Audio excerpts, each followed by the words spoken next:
Swayam Prabha. Digital India. Educated India.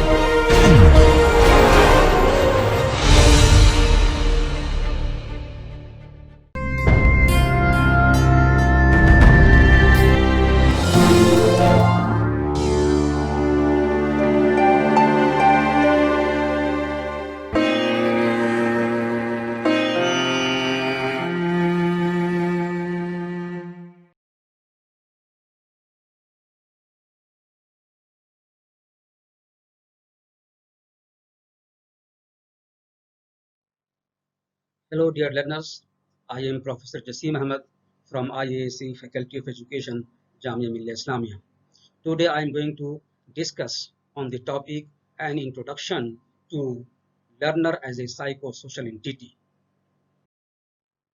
The objectives of today's discussion are: number one, to explain the meaning of learner as a psychosocial entity; number two, to describe the meaning and importance of accepting learner as a unique entity; number three, state the importance of exploring the learners; number four, describe the process of exploring the learners; and the last objective of this discussion is to apply these understandings to explore your learners and plan accordingly for their education and development. So, dear students, the psychosocial approach looks at learners in the context of the combined influence that psychological factors and the surrounding social environment have on their physical and mental wellness and their ability to function. That means influencing the entire domains of their personality. Entity means a thing with distinct and independent existence. It is individuality of a person or a learner in our discussion.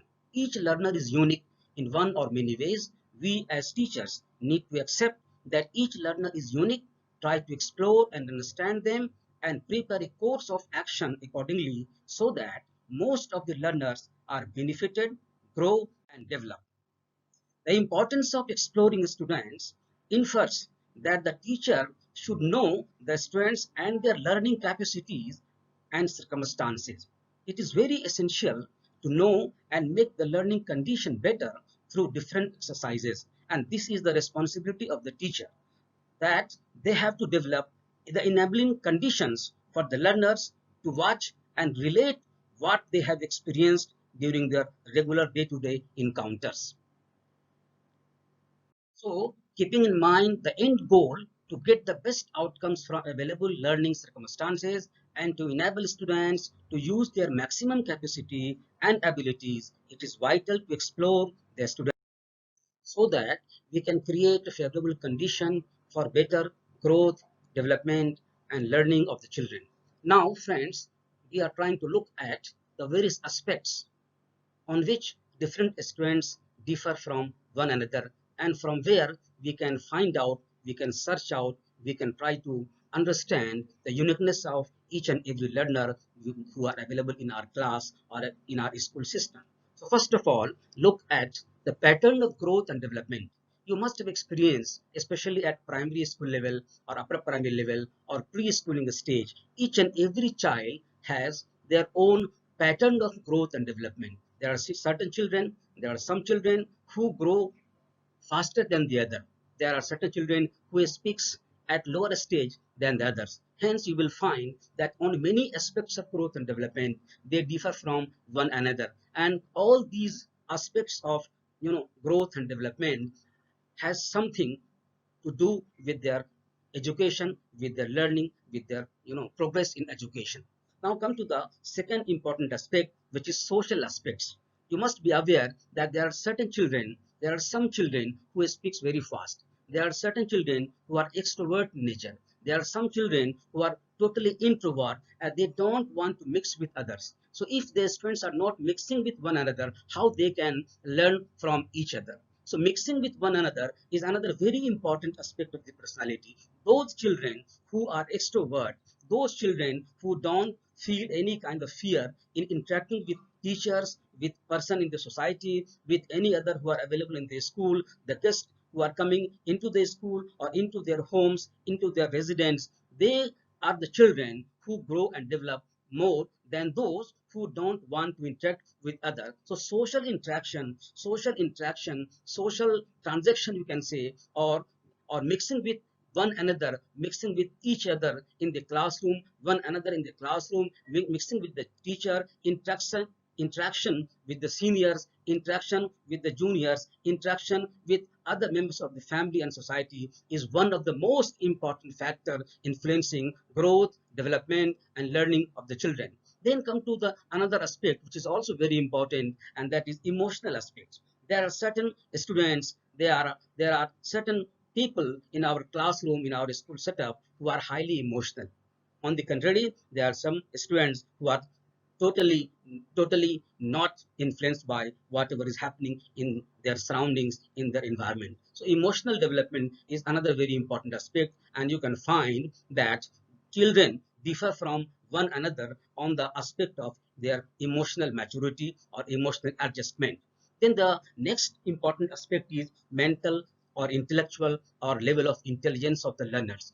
Friends, you must be knowing that intelligence or mental level or intellectual ability is the one of the most important of growth and development, especially the intellectual development, scholastic development of the children. Those children who are intelligent, and of course intelligence has to do with the hereditary factor as well as the environmental factor. Then come to the attitude. In general, an attitude towards a particular subject, topic, or environment. All these aspects are the aspects on which students differ from one another. The next aspect is aptitude of the learner. Aptitude is inclination of a learner towards certain specific things, towards some activity, towards some course, towards studying some subject, towards certain plays and games, and towards activities, and etc. etc. In terms of career, it is your inclination, it is your likeness towards certain profession, certain training courses where you want to build your career. So you will find that different students differ from one another in terms of their aptitude towards something. Then come to the learning styles. Each and every learner has their own learning styles. Some of the students use and are interested to study through just reading the books. Some other are the students who are interested to discuss with the teacher, discuss with the senior, discuss with the classmates on certain topics, certain issues. There are certain other students who love to do project on different themes of education. There are certain other students you will find that they are very interested to perform some activities in front of other children in the school campus, in the premise itself. And there are various different styles of learning which are adopted by different children. So you will find that on this aspect of personality, different children have variation, and so teachers need to plan teaching learning process accordingly. Then you will find that students have their different likes and dislikes. Some like this thing, some like some other thing. So all other aspects which come to the picture or the school teaching learning environment, are very important for the teacher in terms of planning the teaching learning process for their students. You will find that each and every child is unique on all these aspects of personality, be it cognitive, be it affective, be it psychomotor, be it related to hereditary factors, be it related to environmental factors, be it related to social factors, emotional factors, or any other factors which are relevant in the society today. So you will have to find out, and you will have to find out, even you can see in the case of identical twins who are born together from the same parent and they are identical in nature, means both of them are either brothers or either sisters, but in course of time, at the time of birth, they are totally identical to each other, but as they grow up, as they interact with the society, as they interact with the environment, as they interact with the other members of the family, and they tend to change from previous stage to the coming stage, and in course of time their personality are different from each other, and in this way even the identical twins become different from each other. Now the question arises how to explore our students, how to explore our learners, how to find out the strength and weakness of our learners, how to find out, how to know what are the hidden potentialities of our learners which can be exploited by the teacher for the betterment of all those learners. So this is very important challenge for the teacher, how to explore them. There are various ways to explore them. All the teachers use to apply these activities and these process.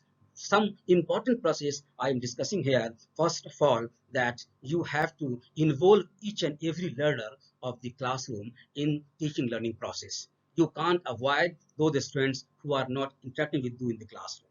So it is very important and it is central to exploring the learners that each and every student in the classroom are well engaged, are well involved in the process of teaching and learning. You can see in the picture that some of the students are, interacting with the teacher, and that the teacher is trying to involve that learner in the teaching learning process, and in the process teacher is trying to find out the strength of the learner, to explore the capability of the learner. Then during this process of classroom interaction, and you can develop dialogue and discussion with the learner. The more dialogue you organize, the more discussion you organize, the more you will be in a position to find out the strength and weakness of the learner.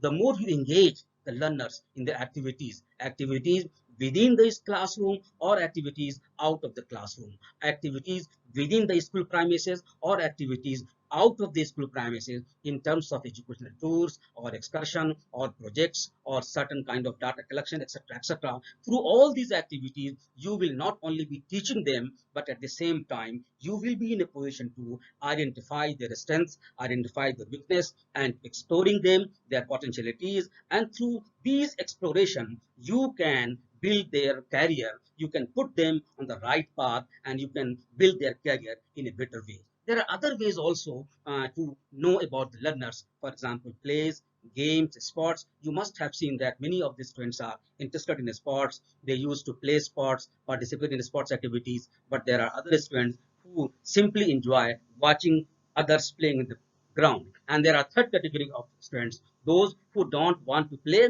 or don't want to even watch those learners. So they are totally, out of the picture of the sports and games activities. So three different categories of, learners in terms of their interest towards play, games, sports. You can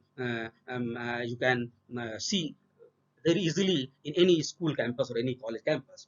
There are another very important, way, cultural programs. You can organize cultural programs in your school, in your classroom as well.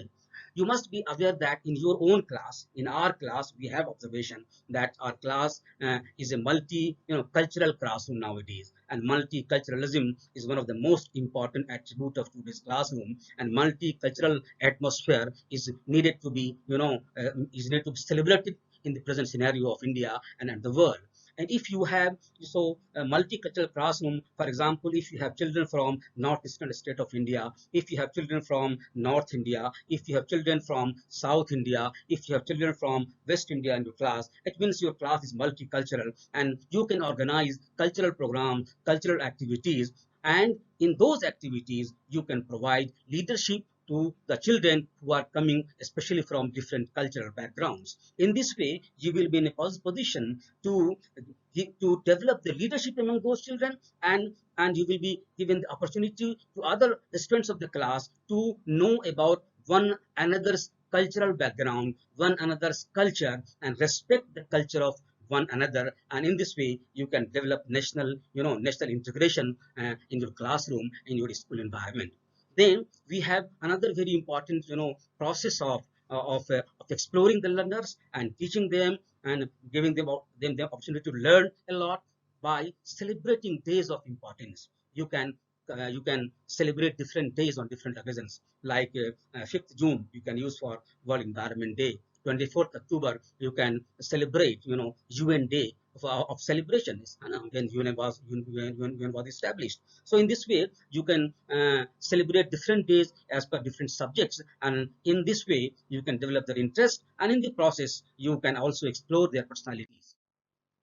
Then open and free environment to put their ideas. Means teachers are supposed to give free environment to all the learners of the class and all the students of the school, so that in that open environment they can come forward and express themselves openly. And in that situation, in that circumstances, you will be in a position to understand them well and guide them well, they will also be in a position to come forward and share with you the things which they cannot share with some other else. So the nearness and the the relationship between the teacher and the taught will also be strengthened, and you will be having the opportunity to understand your learner, to explore your learners, to guide them for their better education in a very good environment. So you need to encourage them for innovation through this process. As soon as children are coming towards you, as soon as you are finding that the students are coming towards you, they are having some a strong bond with you, they can then you can exploit these opportunities, and you can provide them, you can encourage them, you can motivate them for certain innovation in their study, innovation in their skills, some innovation in whatever activities they have been performing. Even innovation can be done with the reading styles, with the writing styles, with their doing homework styles. So you can start from here, and in the process you will be in a position to explore their ability in the way of innovation. Then you can also display their talent and interest in whatever ways they lie. So you should give the learner the opportunity to express their interest, their attitude, their aspirations, and their talent in whatsoever way they want to express their potentialities. So give them the full opportunity and freedom to exploit, to express their interest, thinking, imagination, creativity, and all those potentialities which they have. At the same time, for all these activities, for all these potentialities to come out, you need to motivate learners to bring previous learning and experiences into the classroom. Another very important point is that teachers should also cultivate the habit of listening to the learners with patience, because unless you as a teacher listen to the learners with patience, students will not come to you to share their ideas, share their problems, share their difficulties. So teachers need to cultivate this habit of listening to the learners in their own personality, so that they can provide opportunity to the learners to come forward and discuss the matter they want to share with the teachers with full confidence. Then motivate learners for peer group activities, getting them engaged in healthy discussion and arguments, facilitate them to arbitrate and reconcile their learning. By exploring students, teacher could comprehend that every student is one of a kind, and just through exploring students, we could know about students' thoughts process, logical ideas, adapting necessities, and after that, discover distinctive routes through which they could learn.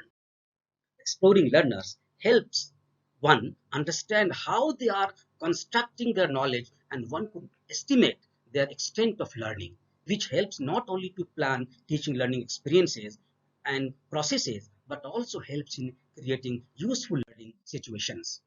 By applying whatever we have discussed in our discussion till this moment of time, by applying all those aforesaid processes, teachers may experience and find out that each learner is a unique entity.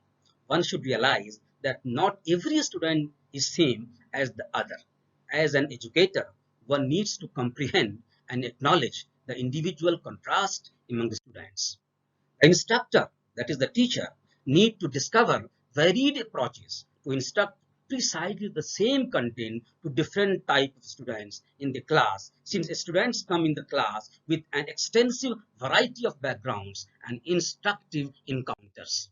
There are diverse components that add to the distinction in their encounters. For example, some may have read a variety of books on the same subject because of resources availability.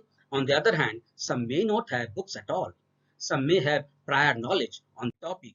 Some may have visited different places of significance in the class itself. And those visits which the students have done, those experiences that they have earned through their visits can be shared in the classroom. And in this way, the class may be benefited from the visit of one learner for the entire class. The class may have diverse religious, cultural, and regional foundations. Some of them may come from the family of agricultural background. Some of them may come from the family of business background. Some of the children may come from the family of political background. Some of the children may come from the family of a social service provider background, and so on and so forth. The uniqueness of all needs to be identified and explored by the teacher, because all these backgrounds of students can can contribute as an asset for the entire class. The distinct knowledge also influences the cognitive structure and the structural knowledge of the learner. The differences in the structural knowledge of the learners poses a challenge to the teacher, but at the same time, it allows the teacher to develop the content from multiple perspectives, making it multidimensional and more learning oriented for the entire class. Take an example. India is a country of farmers, and suppose the teacher is teaching the topic, and the topic is agricultural practices. In this class, teacher needs to identify such learners with distinct experiences in agricultural practices, means those learners who come from the family of the agricultural practitioners, that is from the family of the farmer, and develop the lesson in such a manner that the learner who has this background may contribute in overall teaching learning process in the classroom. To tackle this situation, the teacher can allow the learner to share his experiences, which can act as a foundation to start the lesson. This sharing of knowledge helps in stating an ownership on the knowledge, as well as it brings the primary source of knowledge into the classroom itself, thereby enriching the learning environment. Similarly, the teacher can do with other students having background in other areas. Every learner has a distinct learning style, as I have already pointed out earlier. Based on the preferred mode of receiving information, Felder and Silverman proposed four models of learning styles. These are: number one, the type of information received. Means some of the students receive information, try to receive information, or like to receive information in sensory mode, and some are more interested toward intuitive, that is thinking, imagination, reason based, logical based. The other is the mode of receiving the information either in the terms of visual or verbal. Third one is the process of receiving those information either actively or reflectively. The fourth one is the order in which the information is received, sequentially or globally. Now look at all these four different modes of getting information in detail. These models are highly useful in considering the diversity among learners and how different instructional strategies in classroom can be used to provide an effective teaching learning experiences. Sensory students prefer receiving facts and scientific terminologies. They focus more on memorization, whereas the intuitive learners prefer to receive concepts, see relationship among ideas, explore complexities and exceptions, and welcome innovative and varied approaches to problems. For example, learners who prefer sensory style would be having better performance on tests based on facts like laws, principles, and chemical equations. Intuitive learners can be taught using problem-solving strategies or inquiry-based methods. Visual learners prefer learning from demonstrations, pictures, diagrams, and graphs, whereas verbal learners are more proficient with exploration of knowledge through language-based processes such as talking, writing, explaining, and discussing.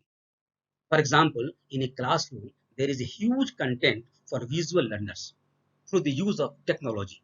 Visual resources are readily available in the form of animations and videos, especially to teach any cyclic process like water cycle, photosynthesis, nitrogen cycle, and many other processes in social sciences and in all other subjects. Active learners are those who prefer to learn while doing and being actively engaged in investigations, group work, discussion, and other opportunities for student and a student instructor interaction, that is a student teacher interaction. Then reflective learners prefer more individual work and finding chances for reflection.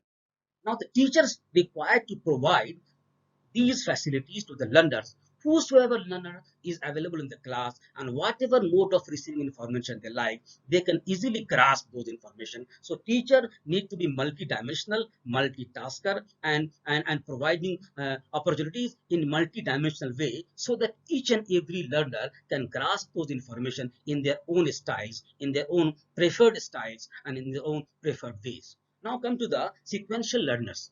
Sequential learners prefer information in smaller pieces which can be presented in sequential manner to give a better understanding.